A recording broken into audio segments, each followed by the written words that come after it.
සාදු සාදු සාදු. පින්වත්නි, ඔබත් මාත් අපි හැමෝම ගොඩාක් වාසනාවන්තයි. මොකද අපිට වාසනාව උදා වුණා බුදුරජාණන් වහන්සේව සරණ යන්න. මේ ලෝකෙට කලාතුරකින් පහළ වෙන බුදුරජාණන් වහන්සේ නමක් ගැන අහන්න ලැබෙනවා කියන එකත් අතිශයම දුර්ලභයි. පින්වත්නි, භාග්‍යවතුන් වහන්සේ වදාලා මේ ලෝකේ හරි ලස්සන කාරණයක් ගැන, මේ ලෝකයේ තිබෙන භාග්‍යවතුන් වහන්සේ වදාලා, පින්වත් මහණෙනි, දඹදිව තලයේ තියෙන භූමි භාගය ගත්තාම ඒ භූමියේ ගොඩාක් ලස්සන දියඇලි තියෙන තැන්, ඊට පස්සේ ලස්සන වනාන්තර තියෙන තැන්, ඊට පස්සේ ඒ වගේ ඇහැට ප්‍රිය උපදවන ස්ථාන, බලන්න ආස හිතෙන තැන් ගොඩාක් අඩුවෙන් තමයි තියෙන්නේ කියලා. භාග්‍යවතුන් වහන්සේ වදාලා, පින්වත් මහණෙනි, මේ දඹදිව තලය ගත්තාම මේ දඹදිව තලයේ ගොඩාක් තියෙන්නේ, බහුල වශයෙන් දකින්න තියෙන්නේ ඇහැට ප්‍රිය උපදවන්නේ නැති කර්කස, ඊට පස්සේ කටු කොහොල් පිරිච්ච වනලැහැ, ඒ ආදී තැන්. භාග්‍යවතුන් වහන්සේ වදාලා, පින්වත් මහණෙනි, ආන්නේ විදියමයි මේ ලෝකේ යම් සත්වෙක් බුදු කෙනෙක් සියසින් දකිනවා නම් ඒ අය ගොඩාක් ස්වල්පයි. ඒතර පින්වත්නි, බුදුරජාණන් වහන්සේ ලෝකේ ජීවමාන වැඩ ඉන්න කාලේ භාග්‍යවතුන් වහන්සේව සියසින් දකින්නේ බොහෝම සුළු පිරිසයි. ඒ වාසනාව උදා වෙන්නේ බොහෝම සුළු පිරිසකට. ඉතින් ඔබ අහලා ඇති භාග්‍යවතුන් වහන්සේ ජීවමාන වැඩ ඉන්න කාලේ හිටියා සත් ශාස්ත්‍රවරු කියලා පිරිසක්. ඉතින් ඒ පිරිස කවදාවත් භාග්‍යවතුන් වහන්සේගේ රූපකාය මොන විදිහද කියලාවත් දැකලා නැහැ. කවදාවත් භාග්‍යවතුන් වහන්සේව ඇහැට දැකලා නැහැ. ඉතින් ඒ විදිහට භාග්‍යවතුන් වහන්සේ ජීවමාන වැඩ ඉන්න කාලේ පවා භාග්‍යවතුන් වහන්සේව තමන්ගේ සියසින් දැකගත්තේ බොහෝම ස්වල්ප දෙනයි. ඒ වගේම භාග්‍යවතුන් වහන්සේ වදාලා, පින්වත්නි, මේ ලෝකෙට කලාතුරකින් පහළ වන මේ බුදුරජාණන් වහන්සේ සියසින් දකින්න පිරිස අතරින් යම් කෙනෙක් ඒ භාග්‍යවතුන් වහන්සේගේ බ්‍රහ්මස්වර ඇති උතුම් හඬ ශ්‍රවණය කරනවා නම් ඒ අය බොහෝම ස්වල්පයි. එතකොට බුදු කෙනෙක් පහළ වෙලා භාග්‍යවතුන් ජීවමානව දැක්කත් ඒ භාග්‍යවතුන් වහන්සේගේ මිහිරි ස්වරය යම් කෙනෙක් අහනවා නම් ඒ ගොඩාක් අඩු පිරිසක්, ස්වල්ප දෙනයි. ඉතින් බලන්න, ඒතර වාසනාව කියන එක ඔන්න හැබෑම වාසනාව.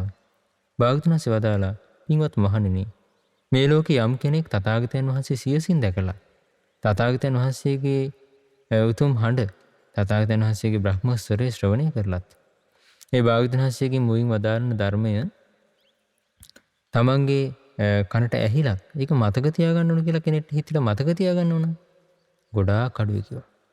එහෙනම් භාග්‍යවතුන් වහන්සේ ජීවමාන වැඩ ඉන්න කාලේ පවා බණ අහන හැමෝම මතක තියාගත්තා කියලා එකක් නැහැ. ගොඩාක් ස්වල්ප දෙනෙක්ට තමයි මේ අදහස තියෙන්නේ, අනේ මේ බණ ටික මතක තියාගන්න ඕන කියලා. නැත්තම් සමහරට යාළුවෝ කියන හින්දා, අම්මා තාත්තා කියන හින්දා විහාරයට ගිහලා බණ අහපු පිරිස ඒ කාලෙත් ඉඳ ඇති. හැබැයි තමන්ගේ ප්‍රයෝජනෙ පිණිස, තමන්ට ජීවිතය අවබෝධ කර ගැනීම පිණිස ඒ ධර්මයේ මතක තියාගත්තේ බොහොම ස්වල්ප දෙනයි. ඊළඟට භාග්‍යවතුන් වහන්සේ වදාලා, යම් කෙනෙක් මේ ධර්මය අහලා මතක තියාගෙන වචනයෙන් පුරුදු කරනවා නම්, නෝනින් විමසනවා නම්, ඒ ධර්මය අවබෝධ කරනවා නම් ස්වල්ප දෙනයි. භාග්‍යවතුන් වහන්සේ එකින් එකට වදාලා, ඒ එක අංගය තමගේ ජීවිතය ඇති කරගන්න බොහොම ස්වල්ප දෙනයි. එතකොට භාග්‍යවතුන් වහන්සේ ගැන කෙනෙකුගේ හිතේ පැහැදීම තියෙනවා නම් බොහොම ස්වල්ප දෙනයි. හැබැයි ධර්මදේශනා ශ්‍රවණය කරද්දී ඔබට ඇහෙනවා ඇති කෝටි ගණන් ශ්‍රාවකීන් මඟඵල ලැබුවා කියලා. ඇත්තටම මේ සංඛ්‍යාව ගොඩාක් විශාල සංඛ්‍යාවක් තමයි. හැබැයි මේ සංඛ්‍යාවත් විශාල වුණාට මේ සංසාරේ සත්වීන් එක බලපුවාම මේ සංඛ්‍යාව බොහොම පොඩි සංඛ්‍යාවක්. ඇත්තටම මේ දුක්ඛිත සංසාරයෙන් නිදහස් වෙන්නේ අඩුම තරමේ සුගති උපතක් කරා හෝ තමන්ගේ ජීවිතය යොමු කරවා ගන්න බොහොම ස්වල්ප දෙනයි. භාග්‍යවතුන් වහන්සේ වදාලා,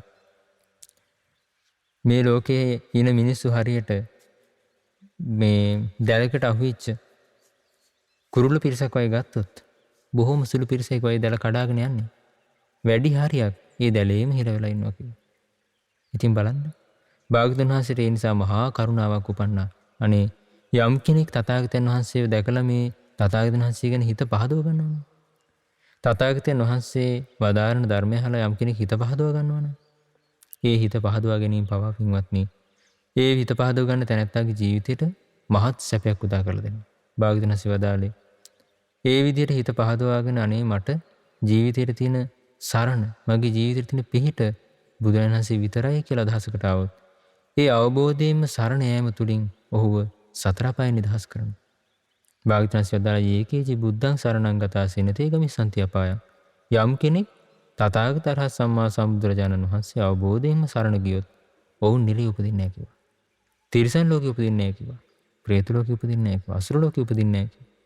පහය මානුසං දේහං දේවකාය අපරිපූර්යසන්ති. මේ මිනිස් කාය අත්හැරලා යද්දී ඔවුන් ගිහිල්ලා උපදින්නේ කොහෙද? දෙවියන් අතර. ඉතින් මේ විදිහට අපේ ජීවිතේ විශාල රැකවරණයක් ආරක්ෂාවක් හදලා දෙන්න ඒ බුදුරජාණන් වහන්සේ සරණ යෑම උපකාරයි. ඉතින් පින්වත්නි මේ විදිහට බුදුරජාණන් වහන්සේව අවබෝධයෙන් සරණ යන වාසනාවන්ත දුර්ලභ පිරිස අතරට එකතු වෙන්න ඔබ කැමති නම් ඔබට කරන්න දෙයක් තියෙනවා. පින්වත්නි මේ ලෝකේ යම් කෙනෙක් ගැන හිතේ ප්‍රසාදයක්, සතුටක්, පැහැදීමක් ඇති වෙන්නේ ඒ තැනැත්තාගේ ජීවිතය ගැන යම් ප්‍රමාණයකට හරි අපි දැන ඉගෙන ගත්තොත්. සාමාන්‍ය ලෝකේ වුණත් ඔබට ඒ ගැන අත්දැකීම් ඇති. යම් කෙනෙක් ගැන ඔබේ හිතේ යම් කිසි ප්‍රසාදයක්, යම් සතුටක් ඉපදිලා තියෙනවා නම් ඔබ ඒ කෙනාගේ ජීවිතයේ පුරුදු කරන ගුණයක් ගැන, එහෙමත් නැත්නම් ඒ කෙනාගේ ජීවිතයේ යම් කිසි විශේෂ කාරණයක් ගැන හිතේ තියෙන යම් කිසි පැහැදීමක්, ඒ ගුණය ගැන, ඔහුගේ ජීවිතයේ අංගය ගැන තියෙන පැහැදීම, ඒ කරුණ දැන ගැනීමත් එක්ක තමයි මේ පැහැදීම ඇති වෙන්නේ.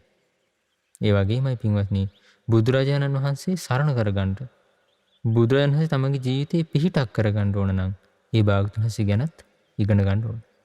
භාග්‍යවතුන් වහන්සේ ගැන ඉගෙන ගන්නේ නැතුව, භාග්‍යවතුන් වහන්සේ ගැන හොයන්නේ නැතුව, භාග්‍යවතුන් වහන්සේ කියන්නේ කොයි වගේ කෙනෙක්ද කියලා දන්නේ නැතුව යම් කෙනෙක්ට බාහිරින් අපි හිතමු භාග්‍යවතුන් වහන්සේ වෙනුවෙන් හදලා දෙන විහාරයක් ගැන දැකලා, එහෙමත් නැත්නම් වන්දනාවක් පිළිවෙලට කරනවා දැකලා, ඒ වගේ දෙයකින් යම්කිසි ඒ තියෙන යම්කිසි පිළිවෙලක්, පිරිසුදුකමක්, අලංකාරයක් නිසා ඇති වෙන යම් පැහැදීමක්, ඒක බොහෝ කල් පවතින්නේ නැති වෙන්න පුළුවන්.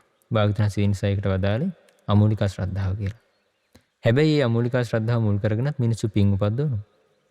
හැබැයි මේ අමූලික ශ්‍රද්ධාව මුලක් නැති නිසා තමගේ ජීවිතෙන් නැති වෙලා යන්න පුළුවන්. සමහරට ආයේ පැත්ත පලාතේවත් වෙන්නේ නැති විදිහට. ආයේ සමහරට ඒ කරපු දේවල් ඒකනට මතකත් නැහැ ජීවිතේ. ආයාගේ ජීවිතේ එහෙම පරිසරයක් සකස් කරගන්නේ නැහැ. මොකද හේතුව එයාගේ ඇතිවෙච්ච ශ්‍රද්ධාවට මුලක් නැහැ. හැබැයි මුලක් ඇති ශ්‍රද්ධාවක් ඇති කරගන්න නම් උපකාරී වෙන්නෙම ඒ භාග්‍යවතුන් වහන්සේ ගැන හොඳට නුවණින් විමසීම. ඒ භාග්‍යවතුන් වහන්සේ ගැන හොඳට ಗುಣ දැන ඉගෙන ගැනීම. ඒ තුලින් තමයි ඒ බුදුරජාණන් වහන්සේ කවුද? ඒ බුදුරජාණන් වහන්සේ මොන වගේ කෙනෙක්ද?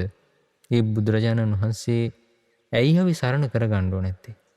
ඒ බුදුරජාණන් සරණ කරගත්තාම අපිට ලැබෙන විපාකෙ මොකක්ද කියලා හොඳට කරුණ තේරුම් අරගෙන ඒ පැහැදීම තුල, ඒ සරණ තුල මනාවකට පිහිටලා ඉන්න තමයි උපකාර වෙන්නේ. ඒ ගුණ ඉගෙන ගැනීමමයි. ඒ විදිහට ගුණ ඉගෙනගෙන ඇති කරගන්න පැහැදීම පින්වත්නි මේ ලෝකේ කාටවත් වෙනස් කරන්න බෑ. මේ ලෝක කාටවත් නසන්න බෑ. හැබැයි අර විදිහට මුලක් නැතිව ඇති වෙන ශ්‍රද්ධාව ඊට වැඩිය මොන හරි Tamanට භවභෝග සම්පත් දෙනවා කිව්වොත්, සල්ලි දෙනවා කිව්වොත්, රැකියාවක් දෙනවා කිව්වොත් වෙනස් කරන්න පුළුවන්. ඒ විදිහට සැලෙන ශ්‍රද්ධාවක් තියෙන කෙනෙක්ට දුර ගමනක් යන්න බෑ. මේ බුද්ධ ශාසනය හු වැඩින්නේ නැහැ. ඉතින් ඒ නිසා පින්වත්නි අපි සරණ ගියේ භාග්‍යවතුන් වහන්සේ ගැන ඔබ ආය හිතන්න.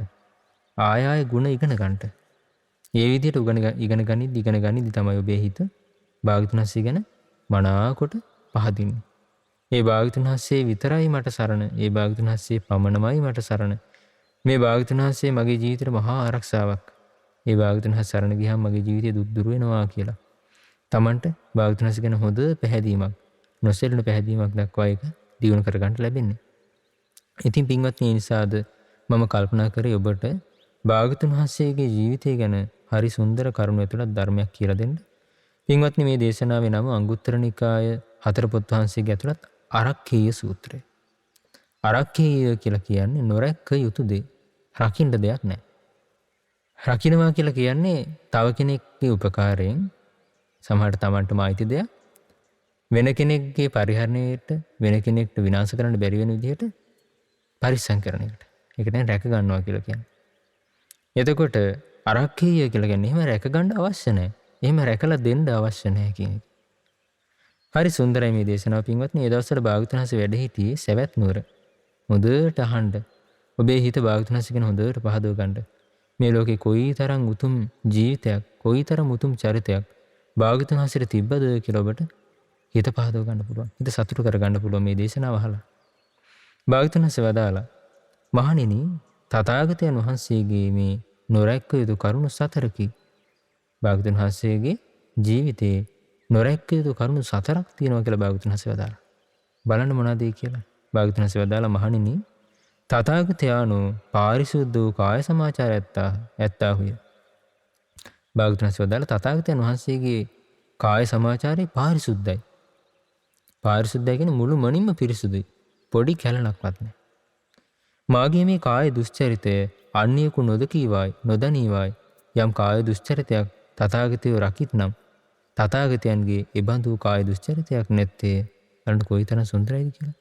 සාමාන්‍යයෙන් පින්වත්නි මේ ලෝකේ වැරදි කරන මිනිස්සු එලිපිට කරන කෙනෙක් ගැන අහන්න හම්බුන නම් ගොඩක් අඩුයි. ගොඩාක් දෙනෙක් යම්කිසි රහසිගත ක්‍රමවලට තමයි දුස්චරිතය දෙන්නේ. ගොඩාක් ගැන හිතලා කොහොමද අනිත් අය දැනගන්න තියෙන්නේ මේක කරගන්නේ. ඒ විදිහට සෑහෙන හිතින් සකස් කරලා තමයි දුස්චරිතය දෙන්නේ. එතකොට පිරිසක් විදිහට එකතු වෙලා කරනවා පේන්න පුළුවන්. හැබැයි ඒ පිරිස තම තමන් ඒ පිරිස දැනගත්තාට යම් පිරිසකට නොතේරෙන්නේ ඒ කටයුතු කරනවා වෙන්න පුළුවන්. අපි හිතමු දරුවෝ ඔන්න තරුණ පිරිසක් මොන හරි දුස්චරිතයක යෙදෙනවා. එක්කම ද්‍රව්‍ය පාවිච්චි කරන දුම්මැටි පාවිච්චි කරනවා වෙන්න පුළුවන්. පිරිසක් විදිහට ඉන්නවා බලද්දි පේනවා අපිට. හැබැයි ඒ ඉන්න පිරිස ඒ යාළුවෝ ටික එකිනෙකා දැක්කාට පාරේ යන කෙනෙක් දැක්කාට ඕන් යම් කිසි ආරක්ෂාවක් ඇතුව ඉන්නවා. සමහරට ඒ ඔහුගේ ගම නෙවෙයි. ඒ ඔහුගේ නගරේ නෙවෙයි. මොකද හේතුව ඔහු බයයි. ඔහුගේ මවට පියාට ඒ කාරණේ දැනගන්න ලැබෙයිද දන්නේ නැහැ කියන සැකෙත් එක්ක තමයි වැඩේ කරන්නේ. ආන් මේ විදිහට තමන්ගේ කාය දුස්චරිතය අනිත් කෙනෙක් තමන්ගේ බලාපොරොත්තු වෙන කෙනෙක් ඉන්නවා. එයා දකින්න නැත්තම් හොඳයි කියන අදහස ඇතුව තමයි වැඩේ කරන්නේ. එතකොට ඔහුගේ කාය දුස්චරිතය අනිත් අය නොදකීවා කියලා රකින්නවා.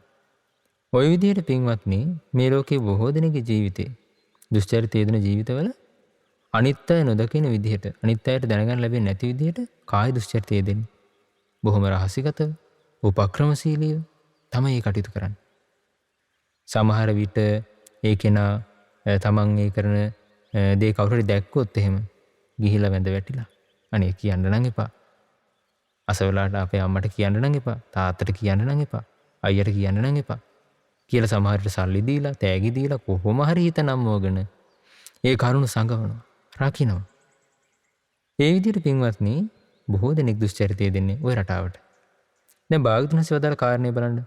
තථාගතයන්ෝ පාරිශුද්ධ වූ කාය සමාචාරයත්තාහුයි මාගේ මේ කාය දුස්චරිතය අන්‍යයෙකු නොදනීවායි. යම් කාය දුස්චරිතයක් තථාගතයෝ රකිත්නම් තථාගතයන්ගේ බඳු කාය දුස්චරිතයක් නැත්තේ. තථාගතයන් වහන්සේගේ ජීවිතේ අනේ මම මේ කරන දේ මගේ ශ්‍රාවකයෙක් දකීද? මගේ පැවිදි ශ්‍රාවකයෙක් දකීද? මගේ ගිහි ශ්‍රාවකයෙක් දකීද? අන්‍ය තීර්ථකයෙක් දකීද? දෙවියෙක් බඹෙක් දකීද කියලා තථාගතයන් වහන්සේගේ ජීවිතේ රැකීමක් නැහැ. කාය දුස්චරිතය කියලා භාග්‍යවතුන් වහන්සේ වදාලා සතුන් මැරීම කාය දුස්චරිතයක්. සොරකම් කිරීම කාය දුස්චරිතයක්. ඊට පස්සේ තථාගතයන් වහන්සේ පිරිසුදු බඹසර සිල්ලති වාසය කළා. කාය දුස්චරිතයක් තමයි අබ්‍රහ්මචාරී වීම. වැරදි කාමසේවනය. හැබැයි තථාගතයන් වහන්සේ ඒ සියලු කාය දුස්චරිතයෙන් වැළකීලා වාසය කළා. භාග්‍යවතුන් වහන්සේට කරන ක්‍රියාව සම්බන්ධයෙන් විමසිල්ලෙන් සිටින්න අවශ්‍ය නැහැ. භාග්‍යවතුන් වහන්සේගේ නිකලස් භාවය නිසා ඒ කාය දුස්චරිතය තථාගතයන් වහන්සේගේ ජීවිතේ උපදින්නේ නැහැ. බලන්න කොයිතරම් ආශ්චර්යයක්ද. තථාගතයන් වහන්සේ ඒ වෙනුවෙන් විහිසෙන්නේ නැහැ. අනේ මේක කවුරුත් දැනගනීද? මේක කවුරුත් දැකීද? එතකොට භාග්‍යවතුන් වහන්සේ සුවසේ වාසය කළා. මොකද තථාගතයන් වහන්සේගේ නිකලස් භාවය නිසා කාය මුල් වෙලා දුස්චරිතයක් සිදු නොවන තත්වයට උන්වහන්සේපත් වෙලා හිටියා. අපි සරණ ගිය භාග්‍යවතුන් වහන්සේ එවැනි ගුණ සම්පත්තියකින් යුක්තයි කියලා ඔබට හිත පහදව ගන්න පුළුවන්. මේ ලෝකේ බොහෝ දෙනෙකුගේ ජීවිතේ ওই විදිහේ සැඟවුණු දුස්චරිත තිබෙද්දී තථාගතයන් වහන්සේ ඒ විදිහේ රැකිය යුතු සැඟවිය යුතු දුස්චරිතයක් නැතුවයි වැඩ හිටියේ. දැන් ඔබ අහලා ඇති භාග්‍යවතුන් වහන්සේ ජීවමානව වැඩ ඉන්න කාලේ භාග්‍යවතුන් වහන්සේට අභූත චෝදනාවක් ආවා. සාමාන්‍ය මිනිස්සෙට නම් මේක දරා ගන්න බැරි වෙනවා. භාග්‍යවතුන් වහන්සේ දහස් සංඛ්‍යාත පිරිස් මැද උතුම් දහම් දෙසද්දී තථාගතයන් වහන්සේ ඉස්සරහට ආවා ගැබිනි මවගේ වේශයෙන් චින්චමාණිකාව. ඇවිත් කිව්වා ධර්මය නම් බොහොම ලස්සනයි තමයි. දැන් හැබැයි මේ ඔය ඉන්න කාට හරි කියලා මේ දරුවා වදන්ට අවශ්‍ය කරන පරිසරය හදලා දුන්නොත් නරකද? දරුවෙක් කුසට දීලා දැන් ඔහොම ඉන්න එක හොඳද? මේ විදිහට පින්වත්නි තථාගතයන් වහන්සේට අභූත චෝදනාවක් කළා.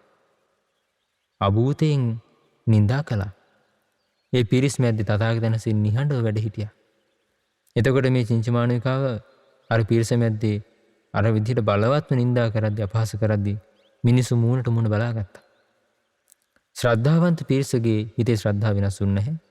මාර්ගඵලලාභී ශ්‍රාවකින් දැනගත්තා මේක මොකක් හරි වැරදි කාරණයක් කියලා. හැබැයි එතන හිටපු අලුතෙන්ම ධර්මයට ආපු අලුතෙන්ම ධර්මය අහන්න ආපු මිනිස්සු එකිනෙකාගේ මූණ බලාගත්තා මේ මොකද්ද මේ කියන කතාව. දැන් මේ ශ්‍රමණයන් වහන්සේ කියන කතාවට විරුද්ධයි මේ කාන්තාව කියන කතාව. ඒ වෙලාවේ භාග්‍යවතුන් වහන්සේ වදාලා නැගණිය ඔය කියන කාරණේ ඇත්ත නැත්ත ඔබත් මමත් දන්නවා. එතකොට මේ චින්චමාණිකා කිව්වා ඒකනේ මම කියන්නේ. ඔබත් දන්නවා මමත් දන්නවා. ඉතින් ඒ නිසා මේ දරුවා බිහි කරන්න අවශ්‍ය කරුණු සලසලා දෙන්න. ඊට පස්සේ මේ අවශ්‍ය බෙහෙත් හේත් දෙන්න. කෑම බීම ටිකක්වත් ගැන බැලුවේ නැහැ නේ මෙච්චර කාලයකට කියලා නිඳා කරා. පින්වත්නි තථාගතයන්සේ බොහෝම ඒ වෙලාවේ නිහඬව වැඩ හිටියා. ඒ වෙලාවේ භාග්‍යවතුන් වහන්සේගේ ඒ සිදුවන චෝදනාව දුටු සක්දෙවිඳු තව දෙවි පුත්‍රයන් දෙදෙනෙක් එක්ක ඇවිල්ලා ඒ සිදුවීම සමතරපත් කරේ මීයුන්ගේ වේශයෙන් ඇවිල්ලා ඒ දර බැඳගෙන හිටපු දරමිටි කෑවයි මීයු. ඒ වෙලාවේ කුස කඩාගෙන යන මිනිස්සු ඉදිරියේ චින්චමාණිකාව පැනලා ගියා. භාග්‍යවතුන් වහන්සේ නොපෙනෙන මායිමේදී පොළොව දෙබෑ කරගෙන නිරේ උපන්න. ඉතින් එවැනි අතිශය දුෂ්කර අවස්ථාවක වුණත් භාග්‍යවතුන් වහන්සේ වැඩ හිටියා. භාග්‍යවතුන් වහන්සේ දන්නවා මේ කියන කාරණය සම්පූර්ණ අසත්‍යයක්. මේ කාරණේ මෙවැනි කාරණයකින් භාග්‍යවතුන් වහන්සේ චරිතය කිල්ටි කරන්න කිසිසේත්ම බැරි බව තථාගතයන් වහන්සේ මනාවකට දන්නවා. මොකද හේතුව එවැනි කාය දුස්චරිතයක් තථාගතයන් වහන්සේගේ ජීවිතේ උපදින්නේ නැහැ පින්වත්නි. භාග්‍යවතුන් වහන්සේ අරහන් වුණසේක. භාග්‍යවතුන් වහන්සේගේ ජීවිතේ රාගේ මුළුමනින්ම ප්‍රහාණය කරලා තියෙන්නේ. රාගයේ මුල් වෙලා ඇති වෙන යම් අකුසලයක් ඇද්ද? මේ සියලු අකුසල් තථාගතයන් වහන්සේ ජීවිතේ නිසා උපදින්නේ නැහැ. ඒක හරියට විශාල ගහක් කපලා දැම්මා වගේ. ඒ ගහ එන් එහාට වැඩෙන්නේ නැහැ. ඒ ගහ කපලා දාපු ගහ ඒ කඳෙන් වෙන් වෙච්ච ගහ වියරිලා යනවා වගේ. භාග්‍යවතුන් වහන්සේගේ ජීවිතේ රාග දේශ මොහ මුළුමනින්ම දුරු කරලා දැම්මට පස්සේ රාග දේශ මොහ මුල් වෙලා ඇති වෙන අකුසල් ඇති වෙන්නේ නැහැ. ඉතින් භාග්‍යවතුන් වහන්සේ ඒ විදිහේ කාය සමාචාරයෙන් යුක්තවයි වැඩ හිටියේ. භාග්‍යවතුන් වහන්සේගේ ජීවිතයේ 45 වසර පුරාවටම කිසි දවසක සත්‍ය වූ කරුණකින් ඔප්පු කරන්න පුළුවන් කරුණකින් ඒ භාග්‍යවතුන් වහන්සේගේ අසවල් කාය දුස්චරිතය සිද්ධ වෙලා තියෙනවා. අසවල් කාය දුස්චරිතය සිද්ධ වෙලා තියෙනවා කියලා ඔප්පු කරන්න පුළුවන් කාරණයක් සිද්ධ වුණේ නැහැ පින්වත්නි. බලන්න කොයිතරම් පිරිසිදු ජීවිතයක් භාග්‍යවතුන් වහන්සේට තිබ්බද? අපි සරණ ගියේ ඒ භාග්‍යවතුන් වහන්සේ. ඒ නිසයි මං කීවේ ඔබත් මමත් වාසනාවන්තයි. එවැනි පාරිශුද්ධ ජීවිතයකට හිමිකම් කියු බුදු කෙනෙක්ව ශාස්ත්‍රුන් වහන්සේ නමක්ව අනේ අපිත් සරණ ගියා. ඔබ වහන්සේ අපගේ ශාස්ත්‍රුන් වහන්සේ වනසේක කියලා අපි සරණ ගියේ වැරදි තියෙන කෙනෙක් නෙවෙයි. සංගවගත්ත දුස්චරිතය තියෙන කෙනෙක් නෙවෙයි. මේ ලෝකේ වංචා කරපු කෙනෙක් නෙවෙයි. මේ ලෝකයට වංචා කරපු කෙනෙක් නෙවෙයි. මේ ලෝකේ රවට්ටපු කෙනෙක් නෙවෙයි. උන්වහන්සේ සත්‍ය නාම වනසේක. උන්වහන්සේට තමයි සත්‍යය කියලා කියන්නේ. උන්වහන්සේගේ ජීවිතය අසත්‍යයක් නැහැ. ඉතින් පින්වත්නි ඒක තමයි භාග්‍යවතුන් වහන්සේගේ ජීවිතේ නොරැකිය යුතු පළවෙනි කාරණේ. ඒ කියන්නේ භාග්‍යවතුන් වහන්සේගේ ජීවිතේ කාය දුස්චරිතයක් නැහැ සංගවන්න. සංගවකන ආරක්ෂා කරන. එතකොට භාග්‍යවතුන් වහන්සේ කවදාවත් තමන්ගේ ශ්‍රාවකින්ගේ උපකාර පැතුවේ නැහැ. අනේ මේ කාරණාව කාටවත් කියන්න එපා. අනිත් අයට කියන්න එපා. ඔයගොල්ලෝ දැනගත්තට අනිත් අයට කියන්න එපා. ඒ විදිහේ භාග්‍යවතුන් වහන්සේගේ අදහසක් නැහැ. ඉතින් අපිට ඒ ගැන හිතලා අපේ හිත පහදව ගන්න පුළුවන්. අපි සරණ ගිය භාග්‍යවතුන් වහන්සේ මේ වෙනි ගුණ සම්පත්තියකින් යුක්තයි කියලා. ඊළඟට පින්වත්නි භාග්‍යවතුන් වහන්සේ දේශනා කරනවා මහණෙනි තථාගතයන්ෝ පාරිසුද්ධ වූ වචී සමාචාරයත්තාහුය මාගේ මේ වචී දුස්චරිතය අන්‍යයෙකු නොදනීවායි. යම් වචී දුස්චරිතයක් තථාගතයෝ රකිත්නම් තථාගතයන්ගේ ඒ බඳු වූ වචී දුස්චරිතයක් නැත්තේය. පින්වත්නි භාග්‍යවතුන් වහන්සේ වදාලා වචී දුස්චරිතයේ විදිහට බොරු කීම, කේලම් කීම, පරුස වචන කීම, හිස් වචන කීම. භාග්‍යවතුන් වහන්සේගේ ජීවිතේ ඔය කියන වචී දුස්චරිතේ කොහෙවත් නැහැ, ගෑවිලවත් නැහැ. භාග්‍යවතුන් වහන්සේ හරි සුන්දර විදිහට වදාළේ ධර්මයේ. භාග්‍යවතුන් වහන්සේ දේශනා කළේ සත්‍ය. භාග්‍යවතුන් වහන්සේ කොයි විදිහේ වචනද කතා කරන්නේ කියලා ධර්මයේ සඳහන් වෙනවා. භාග්‍යවතුන් දේශනා කරනවා මේ ලෝකේ යම් කිසි දෙයක් සිද්ධ වෙච්ච දෙයක් වෙන්න පුළුවන්. ඒක සත්‍ය දෙයක් වෙන්න පුළුවන්. හැබැයි අර්ථවත් නැත්තම් භාග්‍යවතුන් වහන්සේ වෙන දේවල් කතා කරන්නේ. බලන්න භාග්‍යවතුන් වහන්සේ කොයි තරම් සැලකිල්ලෙන්ද මේ වචන කතා කරන්නේ කියලා. ඊළඟට භාග්‍යවතුන් වහන්සේ දේශනා කරනවා මේ ලෝකේ යම් කිසි දෙයක් තියෙන්න පුළුවන්, ඒක සිද්ධ නොවුන අසත්‍ය වූ දෙයක්. එවැනි දේවල් භාග්‍යවතුන් වහන්සේ කතා කරන්නේ. ඊළඟට භාග්‍යවතුන් වහන්සේ මේ ලෝකේ තියෙන්න පුළුවන් සිද්ධ වෙච්ච දෙයක්, සත්‍ය දෙයක්, අර්ථවත් දෙයක්. හැබැයි ඒකත් භාග්‍යවතුන් වහන්සේ කතා කරද්දී බොහොම සැලකිලිමත් වෙනවා. කාලේ කතා කරන්නේ, අකාලේ කතා කරන්නේ. භාග්‍යවතුන් වහන්සේ වදාළේ යමක් සිද්ධ වෙච්ච දෙයක් නම්, සත්‍ය වූ දෙයක් නම්, අර්ථවත් නම්, මිනිසුන්ගේ ජීවිතයේ දියුණුවක් පිණිස ඊට පස්සේ භාග්‍යවතුන් වහන්සේ වදාලා ඒ කියන වචනේ නිසා ඒ අයගේ ජීවිතේ කුසල් උපදිනවා නම් එවැනි වචන තමයි භාග්‍යවතුන් වහන්සේ කතා කරන්නේ. ඒ වචන කතා කරන්නේ නිසි කාලේ, අකාලේ කතා කරන්නේ. ඒතර බලන්න භාග්‍යවතුන් කොයිතරම් සැලකිල්ලෙන් වචන කතා කිරීම කරාද කියලා. ඒතර ওই විදිහේ සැලකිල්ලකින් මේ ලෝකෙ මිනිස්සු වචන කතා කරන්නේ නැහැ. කටට එන දේ කියනවා. හිතට හිතන දේ කියනවා. ඊට පස්සේ Taman දන්න දේත් කියනවා, දන්නේ නැති දේත් කියනවා. ඇත්තත් කියනවා, බොරුත් කියනවා. මිනිසුන්ගේ හිත රිදෙන වචන කියනවා. ඒ කියන කිසි දෙයක වගකීම ගන්න නැහැ. අවසානයේ මං ඒක කිව්වේ මෙහෙමයි කියලා බොහොම සරලව සැහැල්ලුවෙන් තමන්ගේ වචනය පාවිච්චි කරන්න. හැබැයි භාග්‍යවතුන් වහන්සේ, ඒ අපි සරණ ගිය භාග්‍යවතුන් වහන්සේ ඒ විදිහේ වගකීම් විරහිත ජීවිතයක් ගත කරපු කෙනෙක් නෙවෙයි. භාග්‍යවතුන් වහන්සේගේ ජීවිතේ උතුම් සම්මා සම්බුද්ධත්වයට පත් වූ මොහොතේ පටන් පිරිනුවම් පාන මොහොත දක්වාම ඒ භාග්‍යවතුන් වහන්සේගේ වචනයෙන් කවදාවත් බොරුවක් කියවිලා නැහැ. ඒ භාග්‍යවතුන් වහන්සේගේ වචනයෙන් කවදාවත් පරුස වචනයක් කියවිලා නැහැ. ඒ භාග්‍යවතුන් වහන්සේගේ ජීවිතේ භාග්‍යවතුන් වහන්සේ වචනයෙන් කවදාවත් හිස් වචන කියවිලා නැහැ. කේලම් කියවිලා නැහැ. බලන්න එතකොට මේ භාග්‍යවතුන් වහන්සේගේ ජීවිතේ කොයිතරම් ශ්‍රේෂ්ඨයිද කියලා. සාමාන්‍ය මිනිස්සෙට කිව්වොත් එහෙම බොරු කියන්න තු වෙන්න කියලා. ජීවත් වෙන්න බොරු නොකිය බෑ කියන. රැකියාව කරගෙන යන්න බොරු කියන්නේ නැතුව බෑ කියන. ඊට පස්සේ වැඩකට නැති හිස් කතා කරගෙන මිනිස්සුන්ට කිව්වොත් ඔය කතා වැඩක් නැහැ, ඕවා නවත්තලා දාන්න කිව්වොත් මේ සමාජයේ කොහොමද අපි ජීවත් වෙන්නේ? අපි එතකොට මොනවද කතා කරන්නේ? ප්‍රශ්න ගොඩයි. හැබැයි පරම පාරිශුද්ධ නිකලසිද්දරා වැඩ සිටි භාග්‍යවතුන් වහන්සේගේ වචනේ නිවැරදි කරන්න දෙයක් නැහැ. අඩු පුරවන්න දෙයක් නැහැ. රකින්න දෙයක් නැහැ. මේ ලෝකේ කිසියම් කෙනෙක් භාග්‍යවතුන් වහන්සේට කරුණ සහිතව ඔය කතා කරන්නේ මොනවද? ඔය බොරු කියන්න එපා. ඔය කේලම් කියන්න එපා. පරුස වචන කියන්න එපා. හිස් වචන කියන්න එපා කියලා භාග්‍යවතුන් වහන්සේට චෝදනා කරන්න පුළුවන් කමක් නැහැ. මොකද භාග්‍යවතුන් වහන්සේ රාග දේශ මොහ නැසූ නිසා, ඒ රාග දේශ මොහ කියන අකුසල් මුල් නිසා උපදින වචී දුස්චරිතය භාග්‍යවතුන් වහන්සේගේ ජීවිතෙන් මුළුමනින්ම ප්‍රහාණය වෙලා තියෙනවා.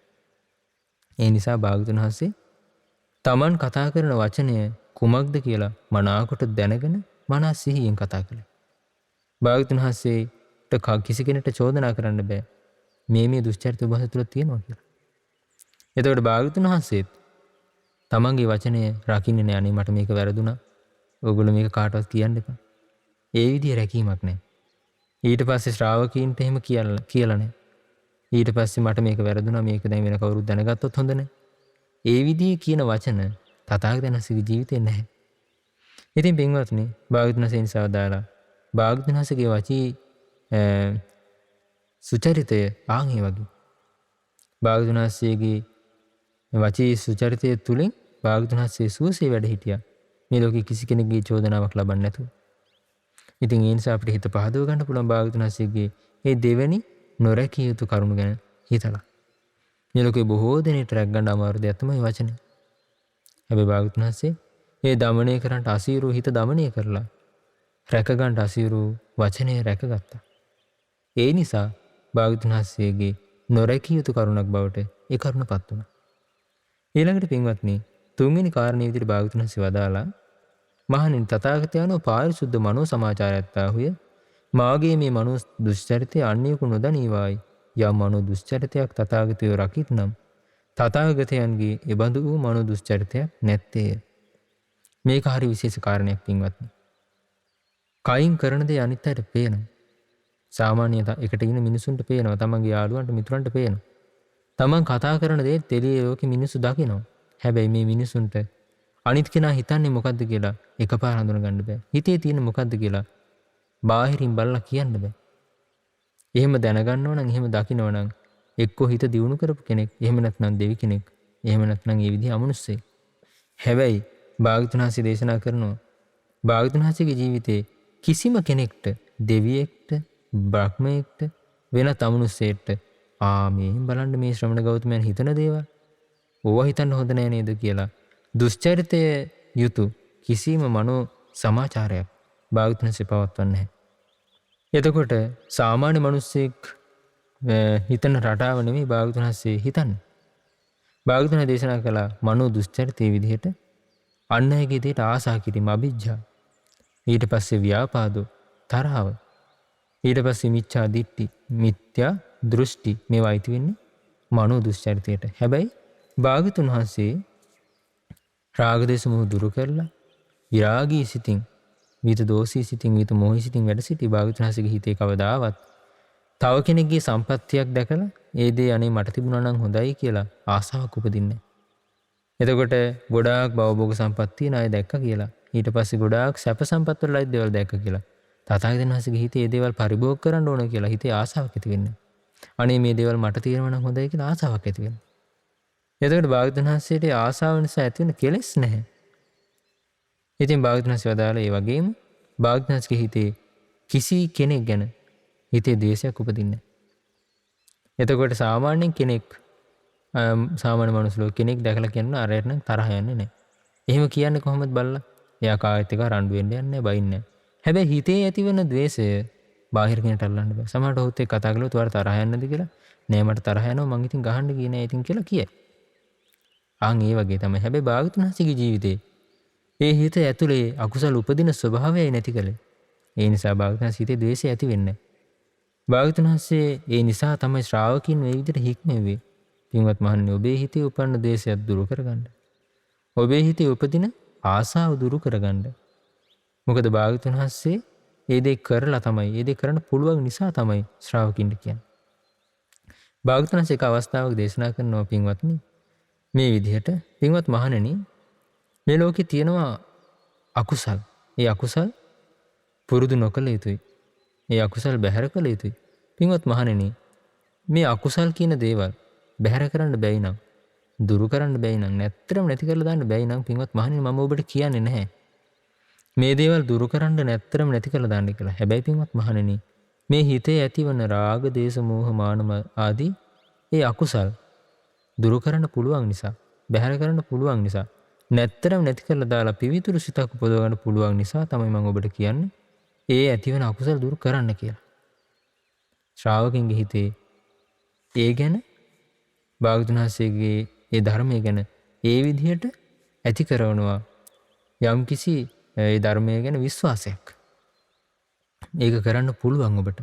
ඒක කරන්න පුළුවන් දෙයක් නිසායි මම ඔබට කියන්නේ. භාග්‍යවතුන් වහන්සේ වදාළ පින්වත් මහණනි, මේ ලෝකේ තියෙන කුසල් කියලා දෙයක්. ඒ කුසල් වඩපුවාම ජීවිතේ සැපේ ඇති වෙනවා. ඒ කුසල් මම ඔබට වඩන්න කියලා කියන්නේ නැහැ. ඒ කුසල් වඩන්න බැයි නම්. හැබැයි පින්වත් මහණෙනි, මේ ලෝකේ කුසල්ය යමක් තථාගතයන් වහන්සේ වදාළද, ඒ කුසල් ඔබට වඩන්න පුළුවන්. ඒ කුසල් ඔබ තුළ උපදව ගන්න පුළුවන්. ඒ නිසයි මම ඔබට කිව්වේ කුසල් උපදවන්න කියලා. ඉතින් භාග්‍යවතුන් වහන්සේ මේ විදිහට මේ පුරුදු කළ යුතු ධර්මයේ පුරුදු කරලා භාවේ තබ්බංච භාවිතං වඩන්න ඕන දේවල් වඩලා තමයි ශ්‍රාවකීන් මේ කාරණේ යෙදෙව්වේ. එහෙමත් නැතුව තමනුත් කරන ගමන් හරිද නැද්ද, හරියයිද නැද්ද, මෙහෙම කරලා හරිද කියලා සැකේ මුස් වෙලා නෙවෙයි භාග්‍යවතුන් වහන්සේගේ අනුශාසනාව තියෙන්නේ. භාග්‍යවතුන් වහන්සේ ඒ ගැන හරියටම දැනගෙන කරන්න පුළුවන් බව මනාවකට අවබෝධ කරගෙන තමයි ශ්‍රාවකීන්ට ඒ කරුණ කියලා දුන්නේ. අපි සරණ ගිය භාග්‍යවතුන් වහන්සේ අනුමානයෙන් දහම් දෙසන කෙනෙක් නෙවෙයි. ඊට පස්සේ උපකල්පනය කරලා දහම් දෙසන කෙනෙක් නෙවෙයි. මෙහෙම වෙන්න පුළුවන් කියලා. භාග්‍යවතුන් වහන්සේ ඒක හරියටම අවබෝධ කරලා දහම් දෙසුවේ. ඉතින් භාග්‍යවතුන් වහන්සේ වදාළ ඒ විදිහට ඊළඟට භාග්‍යවතුන් වහන්සේ වදාළ මනෝ දුස්චරිතයේ තියෙනවා මිත්‍යා දෘෂ්ටිය. මේ මිත්‍යා දෘෂ්ටිය තුලින් තමයි සැකේ මුල් වෙලා තමන්ගේ ජීවිතයේ නොඑක් මාවත් ඔස්සේ රැගෙන යන්නේ. හැබැයි භාග්‍යවතුන් වහන්සේගේ ජීවිතයේ පිහිටලා තියෙන සම්මා දිට්ඨිය මත. භාග්‍යවතුන් වහන්සේගේ ජීවිතයේ තියෙන සත්‍යය මත. ඉතින් ඒ නිසා භාග්‍යවතුන් වහන්සේ සත්‍යයෙන් බැහැර වෙලා කටයුතු කරන්නේ නැහැ. භාග්‍යවතුන් වහන්සේ මේ ලෝකෙ තියෙන යථා ස්වභාවය අවබෝධ කළා. ඒ නිසා භාග්‍යවතුන් වහන්සේ වෙනත් වැරදි අදහස් වලින් මෙහෙවන්නේ නැහැ. භාග්‍යවතුන් වහන්සේ ජීවත් වුණේ සම්මා දිට්ඨිය තුල. භාග්‍යවතුන් වහන්සේගේ ජීවිතයේ තිබුණේ සම්මා දිට්ඨිය මුල් වෙලා භාග්‍යවතුන් වහන්සේගේ වචන කතා කිරීම සකස් වුණා. භාග්‍යවතුන් වහන්සේ ක්‍රියාව සකස් වුණේ සම්මා දිට්ඨිය මත පිහිටලා. ඒ නිසා ඒ භාග්‍යවතුන් වහන්සේගේ සම්මා දිට්ඨිය, ඒ මනෝ සමාචාරයේ පාරිශුද්ධ මනෝ සමාචාරය නිසා උන්වහන්සේගේ මුළු ජීවිතේම පිරිසුදු බවට පත් වුණා. ඉතින් භාග්‍යවතුන් වහන්සේ තමයි සම්මා දිට්ඨිය ගැන වදාළේ මේ ලෝකේ මොකක්ද සම්මා දිට්ඨිය කියලා කියන්නේ කියලා. නැත්නම් සාමාන්‍ය මිනිස්සෙකින් අපි අහුව සම්මා දිට්ඨිය කියන්නේ මොකද්ද? හොඳ දැක්ම, හරි දැක්ම. ඊට පස්සේ ඒක විස්තර කරනකොට නොඑක් දේවල් කියයි. හැබැයි හැබෑවටම සම්මා දිට්ඨිය කියන්නේ මොකක්ද කියලා භාග්‍යවතුන් වහන්සේ තමයි වදාළේ. භාග්‍යවතුන් වහන්සේ වදාළා අත්ති දින්නම් දන් දීමේ විපාක තියෙනවා. ඒක භාග්‍යවතුන් වහන්සේගේ අවබෝධයක්.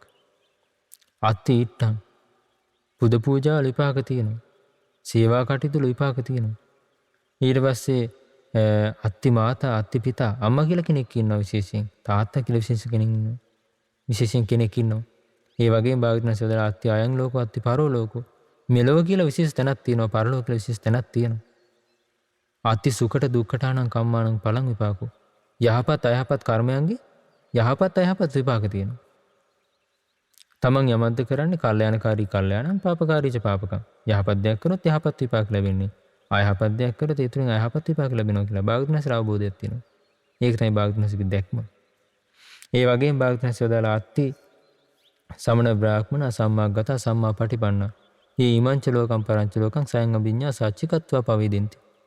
මේ ලෝකේ ඉන්න ශ්‍රමණ බ්‍රාහ්මණවරු මේ ලෝකේ මෙලෝ පරලෝ යහපත අයහපත තමන්ගේම නුවණින් අවබෝධ කරලා ලෝකෙට කියලා දෙන්න. භාග්‍යවතුන් වහන්සේ මේ විදිහට සම්මා දිට්ඨියෙන් යුක්තව අන් අය සම්මා දිට්ඨිය සමාදන් කළේ. ඒ විදිහේ පාරිශුද්ධ මනෝ සමාචාරයෙන් යුක්ත වැඩසින භාග්‍යවතුන් වහන්සේට කිසි කෙනෙක්ට චෝදනා කරන්න බෑ ඔබ වහන්සේ අසවල් මනෝ දුස්චරිතයෙන් යුක්තයි කියලා. භාග්‍යවතුන් වහන්සේට එක අවස්ථාවක කෙනෙක් චෝදනා කරන්න ආවා. ඒ කියන්නේ භාග්‍යවතුන් වහන්සේ දවසක් වැඩ ඉන්නකොට ඒ ප්‍රදේශයේ පින්වත්නි ලොකු දුර්භික්ෂයක් තිබ්බා. ඉතින් ඒ වෙලාවේ නිගණ්ඨනාථ පුත්‍ර කියන ෂට් ශාස්ත්‍රවරුන්ගේ එක්කෙනෙක් හිටිය නිගණ්ඨනාථ පුත්ත. මේ නිගණ්ඨනාථ පුත්ත කල්පනා කරා මේ වෙලාව හොඳ වෙලාවක් ශ්‍රමණ ගෞතමයන්ට දෝෂයක්, කියන්නේ දෝෂාරෝපණයක් කරන්න කියලා තමන්ගේ ශ්‍රාවකෙක් පිටත් කරා. ගිහිල්ලා කියන්න කිව්වා මෙහෙම. භාග්‍යවතුන් වහන්සේ අහන්න කිව්වා ඔබ වහන්සේ මේ අනිත් සත්වයන් ගැන කරුණාවෙන් දින්නේ. ඊට පස්සේ ඔව් කියලා උත්තර දෙයි. එහෙනම් ඇයි මේ කාලේ පින්ඩපාතේ වඩින්නේ? ඔච්චර සංඝ පිරිසක් අරගෙන. අන්න ප්‍රශ්න. ඉතින් ওই ප්‍රශ්නේ අරන් ගිහිල්ලා අහුවට පස්සේ භාග්‍යවතුන් වහන්සේ වදාලා බ්‍රාහ්මණේ තථාගතයන් වහන්සේ මේ සියලු ලෝක සත්වයන් කෙරෙහි කරුණාවෙන් යුක්තයි. එහෙනම් ඇයි ඔබ වහන්සේ මේ ශ්‍රාවක සංඝ පිරිස පිරිවරන මේ දුර්භික්ෂ කාලේ පින්ඩපාතේ වඩින්නේ මෙච්චර මේ අමාරුවෙන් ජීවත් වෙන මිනිස්සු ඉන්න තැන් වලට? භාග්‍යවතුන් වහන්සේ වදාලා ඒක තමයි තථාගතයන් වහන්සේගේ කරුණාව. සාමාන්‍ය කෙනෙක් කියයි නෑ මේ මිනිස්සු විපතටපත් වෙනවා මේකෙන් තවත් කියලා. භාග්‍යවතුන් වහන්සේ වදාලා බ්‍රාහ්මණේ දැන් මං කල්ප 91ක් ආපස්සට බලනවා. තමන් උයාගත්ත දෙයින් යම් කිසි දෙයක් තව කෙනෙකුට දුන්නා කියලා දුකට පීඩාවටපත් වෙනවා නම් අයහපත සිද්ධ වෙනවා නම් එහෙම දෙයක් වෙනවද කියලා.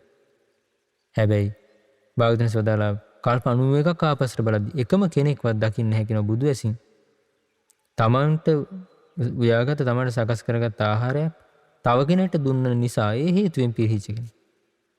භාග්‍යවතුන් වහන්සේ අනුකම්පාවෙන්මයි වැඩි. ඒතර භාග්‍යවතුන් වහන්සේට කරුණාව නැහැ කියලා චෝදනා කරන්න බෑ. මොකද ඒ උතුම් ගුණධම් භාග්‍යවතුන් වහන්සේ ජීවිතේ පිහිටි දේවල්. භාග්‍යවතුන් වහන්සේ හතරවෙනි කාරණේ විදිහට වදාළේ පින්වත්නි තථාගතයන් වහන්සේ පාරිශුද්ධ වූ ජීවිකාව ඇත්තා වූය.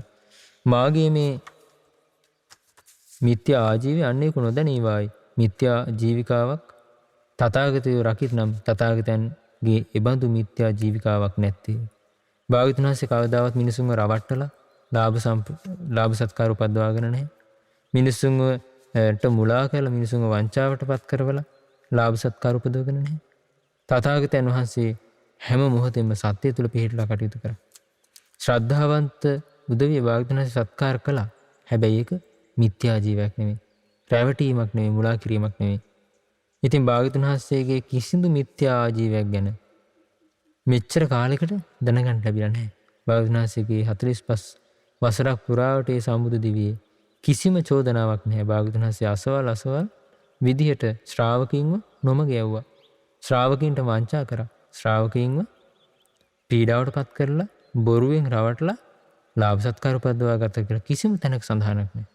උන්වහන්සේගේ ජීවිතේ තරම්ම පාරිශුද්ධයි. උන්වහන්සේ අන් අය කෙරෙහි අනුකම්පාවෙන්මයි, අන් අය කෙරෙහි කරුණාවෙන්මයි පින්ඩපාත වෙඩි. භාග්‍යවතුන් වහන්සේ ජීවිතය ගත කරේ අනිත් අය කෙරෙහි මෙත් සිතින්මයි. ඉතින් උන්වහන්සේ මේ ලෝකේ කිසිම කෙනෙකුට විපතක් ඇති කරේ නැහැ. උන්වහන්සේ සත්පුරුෂයන් වහන්සේ නමක් විදිහට, පරම සත්පුරුෂයන් වහන්සේ නමක් විදිහට ලෝකේ සියලු දෙනා කෙරෙහි සම මෙත් සිතින් වැඩ සිටියේ. උන්වහන්සේ අනිත් අයගේ යහපත පිණිසමයි කටයුතු කළේ.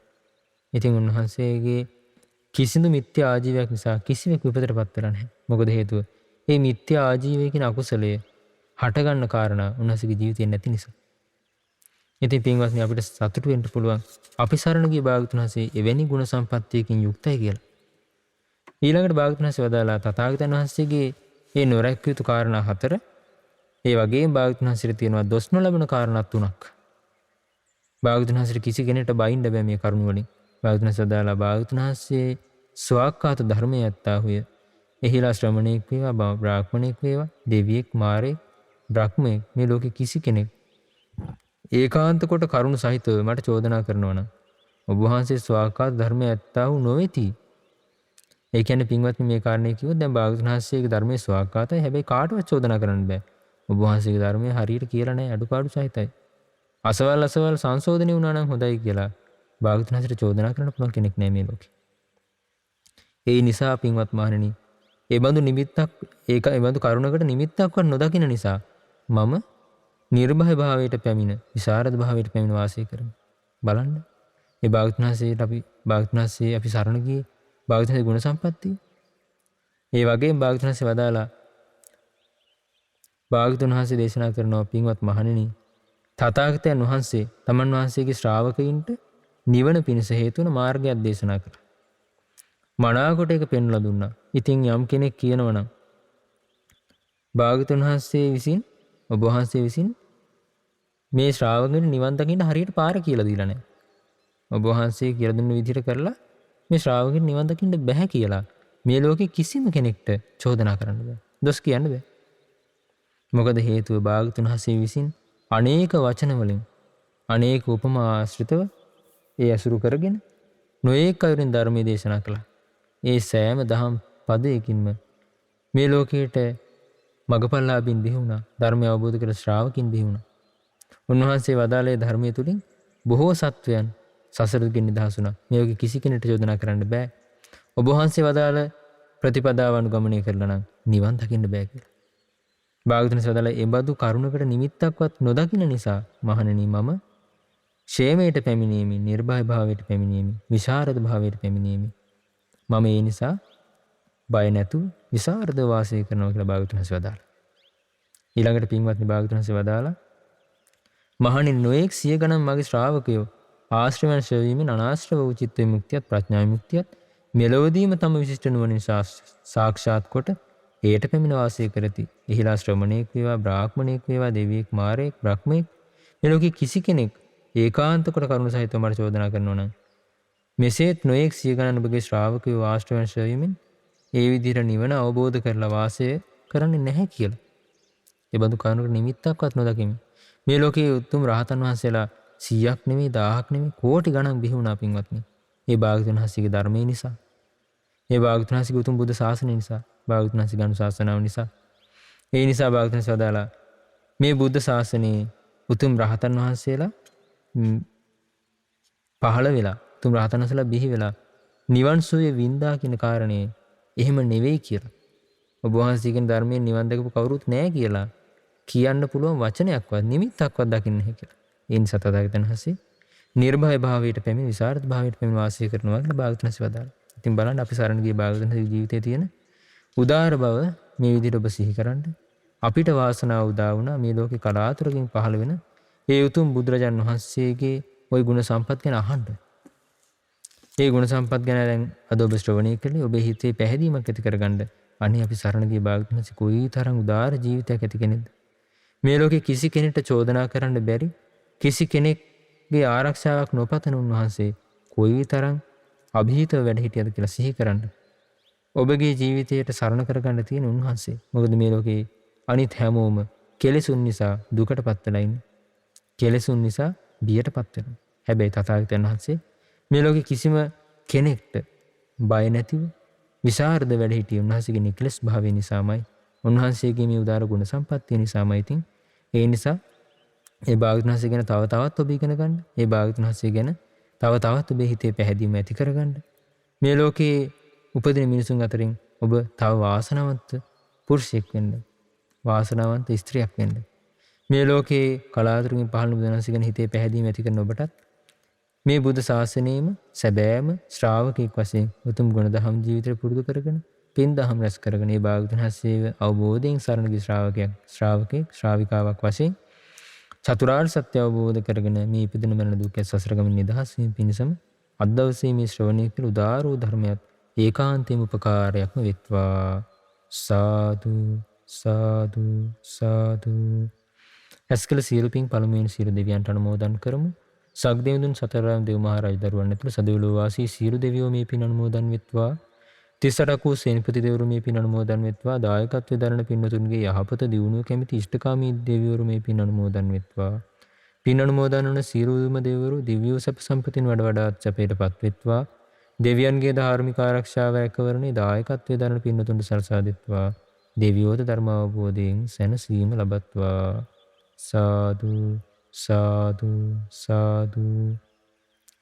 රැස්කල සියලුම පුණ්‍ය ධර්මයන් අද දින ලක්විර දායකත්ව ධර්ම දේශනාව සඳහා විකාශන දායකත්වයේ දරන E58 සංසුන්ගම කවුඩුල්ලයන් ලිපිණියේ පදිංචි ශ්‍රද්ධා මාසික ධර්ම දාන සමාජික W.A. ලලිතා මාලිනී මහත්මිය නමින් උදව්පකාර කළ පින්වතුන් නමින් මිය පරලෝකීය කොණගෙදර මුදියන්සේ පියාණන්ට රන්නිතනා මෑණියන්ට කොණගෙදර රම්බණ්ඩා ස්වාමි පුරුෂයාට කොණගෙදර Prasad පුතණුවන්ට W.A. සිටිසේන පියාණන්ට D.M. Ekanayake පියාණන්ට W.A. බේබිනෝනා මෑණියන්ට සහ දෙපාර්ශ්වයෙන් මිය පරලෝකීය සියලු ඥාතීන්ට හිතවතුන්ට මේ පින් අනුමෝදන් වෙත්වා. දායකත්ව දරු පින්වතුන් නමින් උදව්පකාර කළ සියලු පින්වතුන් නමින් මියගිය සියලු ඥාතීන් මේ පින් අනුමෝදන් වී පරලොව වශයෙන් සැපවත් වෙත්වා, සුවපත් වෙත්වා, දුක් පීඩා දුරු වෙත්වා. සංසාර දුකින් අත් මිදීම පිණිස මේ සියලු පින් උපකාරයක්ම වෙත්වා. සාදු සාදු සාදු. රැස්කල සියලුම පුණ්‍ය ධර්මයන් ගුරු දේවෝත්තම කල්යාණ මිත්‍ර පින්වත් ලොකු ස්වාමීන් වහන්සේට අනුමෝදන් වෙත්වා. පින්වත් ලොකු ස්වාමීන් වහන්සේ නිදුක් වේවා, නිරෝගී වේවා, සුවපත් වේවා, දීර්ඝායු සම්පත් සැලසේවා. උතුම් ධර්ම අවබෝධයේ පිණිස මේ සියලු පින් උපකාරයක්ම වෙත්වා. සාදු සාදු සාදු. රැස්කල සියලුම පුණ්‍ය ධර්මයන් සුජීවත්ව සිටින H.A.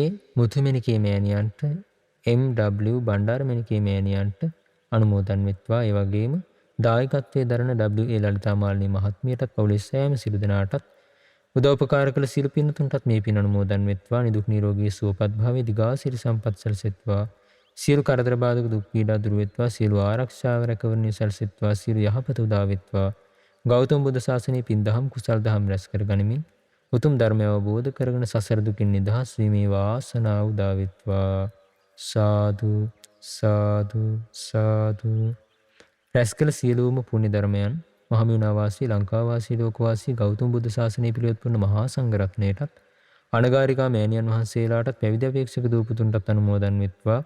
ඒ වගේම ශ්‍රද්ධා කාර්ය මණ්ඩලයේ සියලුම දෙනාටත්, ශ්‍රද්ධා මාසික ධර්ම දාන සමාජිකාවන්ටත් මේ පින් අනුමෝදන් වී සියලු දෙනාටමත් අද දවසේ ධර්ම ශ්‍රවණය කළ ඔබ සියලු දෙනාටත් මේ පින් අනුමෝදන් වී සියලු දෙනාම නිදුක් වෙත්වා, නිරෝගී වෙත්වා, සුවපත් වෙත්වා, දීර්ඝායු සම්පත් සැලසෙත්වා. සියලු ආරක්ෂාව රැකවරණය සැලසෙත්වා.